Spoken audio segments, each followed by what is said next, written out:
So ngayon mga lods, ituloy ko na yung papagapang ko sa palya ko kasi tinan mo, mga lods, mataas na yung palya ko. Ano? Ganda ng dahon. Mamaya magpuruning ako konti dito sa baba para yung vitamins ng palya akyat talaga sa taas. So ngayon maglagay ako ng last na pagapangan. So gamit yung wire para matapos na ito mga lods bago magpapang umaga.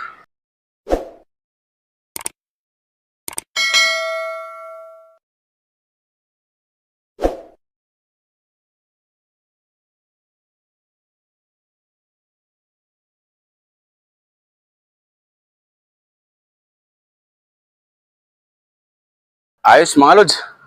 Thank you na. Okay na. May pagapangan na tayo. Dito sa kabila, kailangan ng pagapang na talaga lahat. Okay na mga lods.